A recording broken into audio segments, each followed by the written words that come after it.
ঘূর্ণিঝড় সিডরের আঘাতে পল্টন ভেসে যাওয়ার ১৯ বছর পেরিয়ে গেলেও এখনো চালু হয়নি পিরোজপুর জিয়ানগরের কলারন সন্ন্যাসী ফেরি।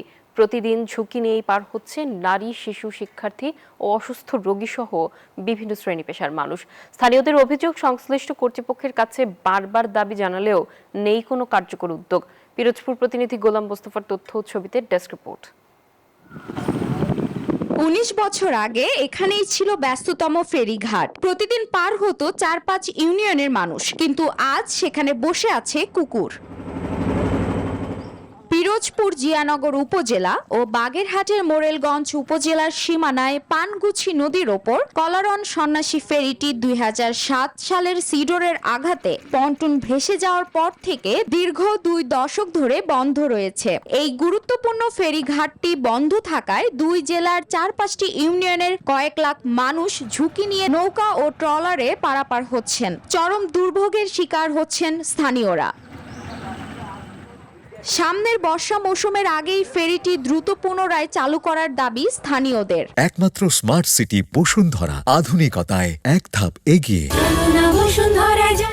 ঝড় বর্ষার সময় ছেলেপুলে নিয়ে ট্রলার পালাতে হয়, বাচ্চা কাচ্চা নিয়ে গাড়ি ঘোড়া নিয়ে পালাতে হয়, খুবই সমস্যায় দিন কাটে।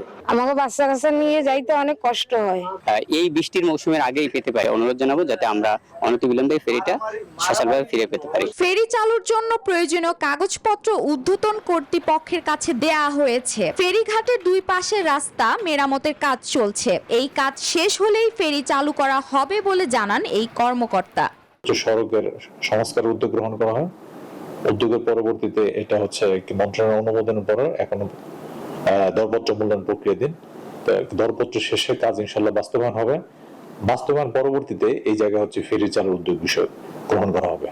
কলারন সন্ন্যাসী ফেরি পুনরায় চালু হলে শরণখোলা ও মোরেলগঞ্জ উপজেলার বাসিন্দাদের ঢাকা, চট্টগ্রাম সহ দেশের বিভিন্ন স্থানে যাতায়াতে সহজ হবে বলে জানান স্থানীয়রা।